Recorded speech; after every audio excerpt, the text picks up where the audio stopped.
Assalamualaikum guys. So hari ni kuku listing kan. Harga saham IPO dia sebenarnya dulu dia buka-buka harga RM1.29. Kalau anda follow FY punya video-video sebelum ini kan, anda dapati yang FY dah beritahu lah. Kalau dia teruskan letak harga tinggi-tinggi kan, maka saham tu akan merugikan lah pelabur-pelabur IPO yang hit and run kan. So apa jadi, kuku dah revise harga saham dia, dah tukar lah, dah rendahkan harga saham dia daripada RM1.29 tu kepada RM1.08. So apa jadi tuan-tuan, buka-buka ini RM1.09, naiklah 1 sen. Tak rugilah kan. So naik paling tinggi tadi RM1.11 sebelum dia tutup pada harga IPO lah RM1.08 juga kan. Walaupun ramai juga yang apply kuku itu kan, tapi dia tetap tak naik lah kan. Maknanya pasaran IPO tu masih belum pulih sepenuhnya lah kan.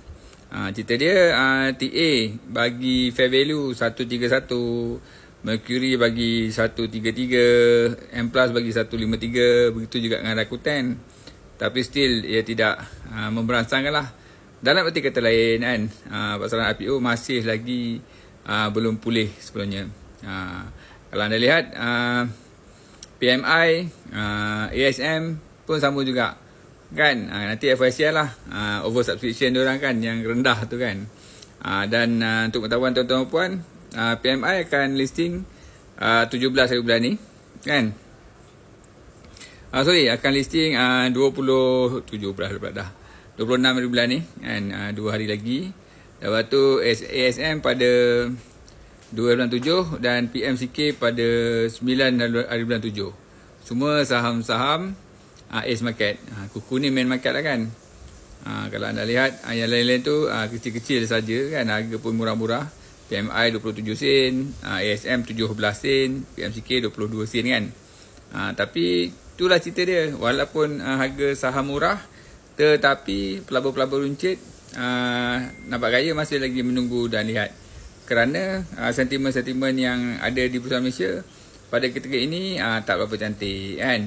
Sentimen global dengan tarif war yang tak selesai, sentimen Iran perang dengan Israel, dan pelbagai-pelbagai lah sentimen-sentimen negatif yang menyebabkan mereka shy away from the market kan.